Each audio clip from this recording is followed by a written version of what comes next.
बाद में जो हल कंपनी का उद्घाटन करने आ रहा है, ये हल कंपनी पहले FCI के नाम से जानी जाती है। देश के प्रथम प्रधानमंत्री उसका नींव रखे और देश का पहला औद्योगिक कारखाना सिंदरी हुआ, जो नेहरू जी ने पूरे देश विदेश में उस समय जब देश की आज़ादी के बाद ये कांग्रेस और नेहरू जी का डंका पूरे देश में फैला। उस कंपनी को भारतीय जनता पार्टी और की सरकार, वाजपेयी जी की सरकार ने बंद करना चाहिए।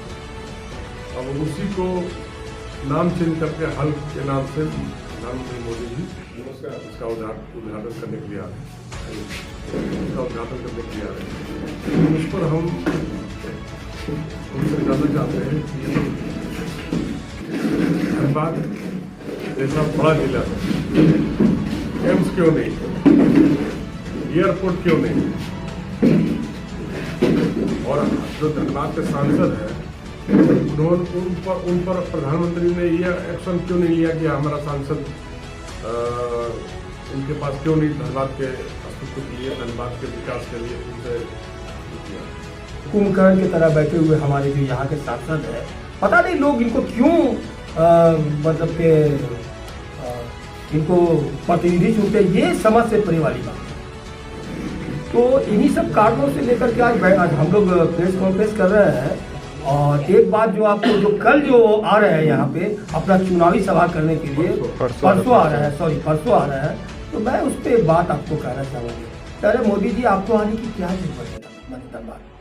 आप चुपचाप से घर पे बैठिए। आपका तो पूरा काम हिंदुस्तान में, आप थोड़ी देश चला रहे हैं, देश तो चला रहा है CBI, ED। अरे इन लोगों के जिम्मे तो आप दे चुके हैं।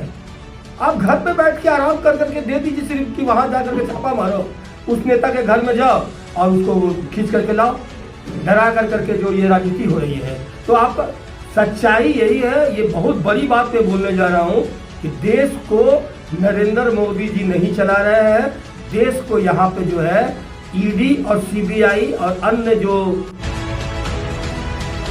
धनबाद जिला कांग्रेस जिलाध्यक्ष संतोष सिंह ने प्रधानमंत्री नरेंद्र मोदी के धनबाद आगमन को लेकर आम जनता से जुड़े मुद्दों पर बड़ा सवाल किया है।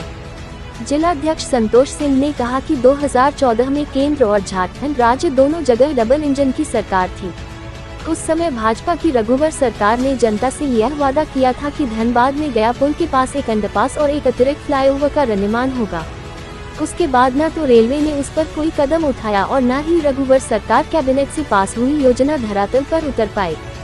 सबको पता है कि धनबाद रेल मंडल केंद्र सरकार को सर्वाधिक आर्थिक राजस्व देता है। इसके बाद भी विकास की योजनाएं आगे क्यों नहीं बढ़ी? धनबाद स्टेशन का विस्तारीकरण भी आज आखिर लंबित क्यों पड़ा है?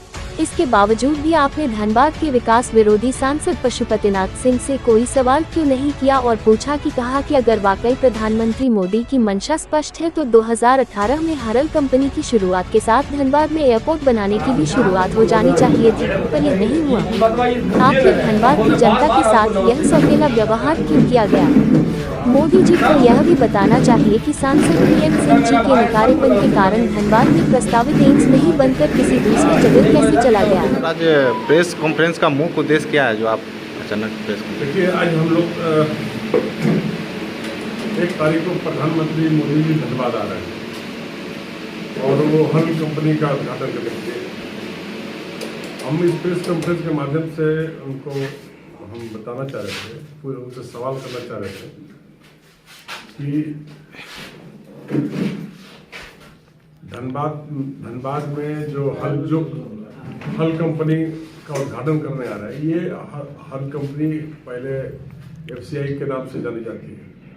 देश के प्रथम प्रधानमंत्री उसका नींव रखे और देश का पहला औद्योगिक कारखाना सिंदरी हुआ, जो नेहरू जी ने पूरे देश विदेश में उस समय जब देश की आज़ादी के बाद ये कांग्रेस और नेहरू जी का डंका पूरे देश में फैला। उस कंपनी को भारतीय जनता पार्टी और की सरकार, वाजपेयी जी की सरकार ने बंद करने का काम किया।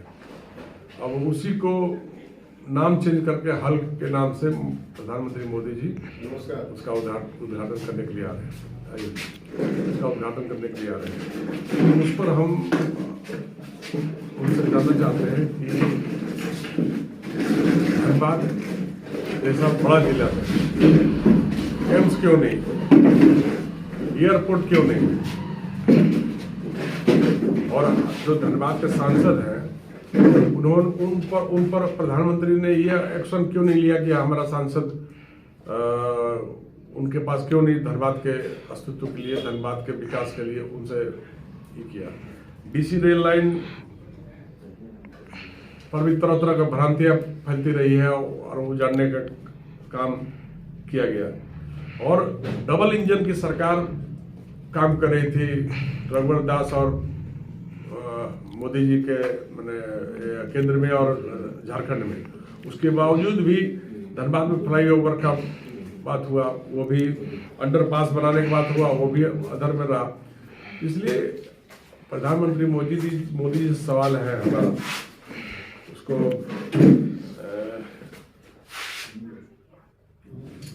2014 में केंद्र और झारखंड राज्य दोनों जगह डबल इंजन की सरकार थी। उस समय भाजपा की रघुवर सरकार जनता से वादा किया था कि धनबाद में गया पुल के पास एक अंडरपास और एक अतिरिक्त फ्लाईओवर निर्माण होगा। उसके बाद ना तो रेलवे ने कोई कदम उठाया, ना केंद्र सरकार ने इस पर कोई कदम उठाया।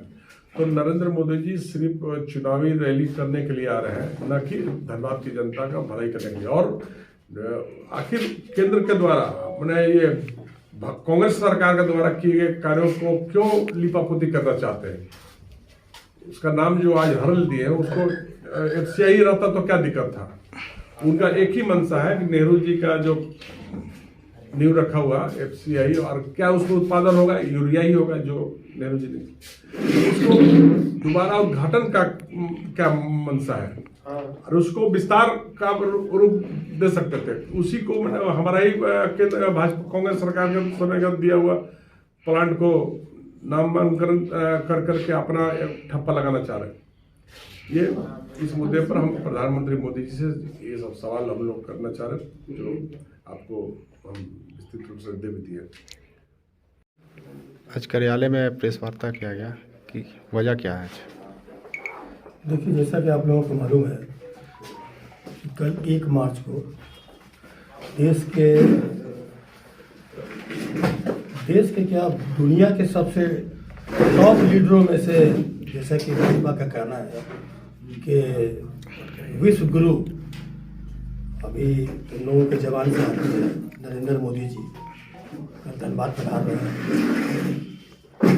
और धनबाद में जो है उनका जो पहले FCI गोदाम, जो FCI जो फैक्ट्री थी, जो अब हल के नाम से जाना जाता है, HURL, तो उसका उद्घाटन करने के लिए वो आ रहे हैं। मुझे आज तक एक बात समझ में नहीं आई, आपके चैनल के माध्यम से मैं बोलना चाहूँगा कि यूरिया का उत्पादन आज 1 साल से वहाँ पे चालू है। ये आप लोगों को मालूम है कि नहीं मालूम, हम नहीं जानते हैं, लेकिन मुझे मालूम है 1 साल से फैक्ट्री चालू है और अभी चुनावी समय में आके आप उद्घाटन कर रहे हैं। ये समझ से परे वाली बात है। दूसरी बात कि अभी हमारे विस्तार से अध्यक्ष जी ने सारी बात आपको अवगत कराया। मैं 2-3 बात आपको कहना चाहूँगा कि पूरे हिंदुस्तान में महाराष्ट्र के बाद धनबाद, मुंबई के, महाराष्ट्र छोड़ दिए, मुंबई के बाद धनबाद से सबसे ज़्यादा राजस्व जाता है। ये आप लोगों को मालूम होना चाहिए। लेकिन ये यहाँ पे जो है आज 15 साल से बैठे हुए हमारे जो यहाँ पे सांसद हैं, उन्होंने एक आवाज़ नहीं उठाया। सबसे टॉप रेवेन्यू देने वाले में से हम लोग, कोयला पूरे दुनिया का विश्वविख्यात है हमारा धनबाद, और कोयला का भंडार, यहाँ से पूरा देश रोशन होता है। लेकिन वही बात है कि चिराग तले अंधेरा वाली बात, यहाँ पे कोई सीधा नहीं है। आज आप देख लीजिए, लंबी लंबी बातें करने वाले लोग, जो आज से नहीं, ये बहुत ज्वलंत मुद्दा है। गया पुल में जो हम लोग जाते हैं, आज से बात हो रही है। रोज पेपर में आता है कि DPR बन गया, ये बन गया, वो बन गया, लेकिन अभी तक धरातल में नहीं आया है। और यहाँ पे जो ट्रैफिक समस्या बहुत ज़्यादा है। और सबसे चिंता वाली जो बात है कि क्या ऐसा कारण है कि यहाँ पे हमारा एम्स यहाँ से चला गया, यहाँ से हमारा हवाई अड्डा चला गया, कोई सुविधा यहाँ पे नहीं है, जो कि सबसे ज़्यादा रेवेन्यू देने वाला धनबाद अछूता रह गया। तो कहीं ना कहीं मैंने इसको यहाँ पे जो कुंभकर्ण की तरह बैठे हुए हमारे जो यहाँ के सांसद हैं, पता नहीं लोग इनको क्यों मतलब के इनको प्रतिनिधि चुनते हैं, ये समझ से परे वाली बात है। तो इन्हीं सब कारणों से लेकर के आज हम लोग प्रेस कॉन्फ्रेंस कर रहे हैं। और एक बात जो आपको जो कल जो आ रहे हैं यहाँ पे अपना चुनावी सभा करने के लिए परसों आ रहे हैं, तो मैं उस पर एक बात आपको कहना चाहूँगा कि अरे मोदी जी, आपको आने की क्या जरूरत है धनबाद? आप चुपचाप से घर पे बैठिए। आपका तो पूरा काम हिंदुस्तान में, आप थोड़ा देश चला रहे हैं, देश तो चला रहा है सीबीआई, ईडी, अरे इन लोगों के जिम्मे तो आप दे चुके हैं। आप घर पे बैठ के आराम कर करके दे दीजिए, सिर्फ कि वहां जाकर के छापा मारो, उस नेता के घर में जाओ और उसको खींच करके लाओ, डरा कर करके जो ये राजनीति हो रही है। तो आप सच्चाई यही है, ये बहुत बड़ी बात मैं बोलने जा रहा हूं कि देश को नरेंद्र मोदी जी नहीं चला रहे हैं, देश को यहाँ पे जो है ईडी और सीबीआई और अन्य जो आपके जो नेशनल चैनल वाले जो हैं, आप लोगों की मैं बात नहीं कर रहा हूँ, वो लोग चला रहे हैं इस देश को। सच्चाई यही है, डरा करके डर का माहौल पैदा कर दिया है। पूरे हिंदुस्तान में जितने राजनेता हैं डर के माहौल में जी रहे हैं। तो यही सब कारणों से अपना आ रहे हैं। लेकिन ये हिंदुस्तान जो हमारा जो है, ये सच पूछिए तो बहुत पीछे जा रहा है। आने वाला समय आप देखिएगा, ये कोई लोकतंत्र नहीं। लोकतंत्र में सबको आज़ादी है। अब लोकतंत्र में जो भी कोई भी पार्टी कहीं भी अपना सरकार है, आप वहां तोड़ने का काम कर रहे हैं, और नहीं टूट रहा है तो जेल भेज दे रहे हैं। आप देख लीजिए, हेमंत सोरेन को कम उसको प्रताड़ित किया गया, नहीं माने जेल कर दिया गया। तो यही सब कारणों से वो मोदी जी अपना काम कर रहे हैं। और मुझे नहीं लगता, हमको तो लगता है कि पूरा लोकतंत्र तार-तार हो चुका है। यहाँ पे लोकतंत्र बचा कहाँ है? बस और ज्यादा कुछ नहीं कहेंगे। बस ये एक जो इनका चुनावी जो यहाँ पे जो इनका चल रहा है, जो परसों जो वो आ रहे हैं यहाँ पे 1 तारीख को, देखिएगा एक से एक सगुफा यहाँ पे देंगे। और देखिएगा चुनावी है, बोलेंगे वो कि मैं यहाँ पे हवाई अड्डा का भी निर्माण कराऊंगा, मैं यहाँ पे एम्स भी खोलूंगा। देखिएगा एक से एक बात बोलेगा, लेकिन करना तो कुछ नहीं है, करना कुछ नहीं है। बस और ज़्यादा कुछ नहीं कहेंगे। बाकी सारी बात तो अध्यक्ष जी ने यहाँ रख ही दी है। अब देखिए भी परसों उनके चुनावी घोषणा के बाद एक बार बात कीजिएगा, उस पर फिर हम लोग चर्चा करेंगे। बहुत बहुत शुक्रिया। बहुत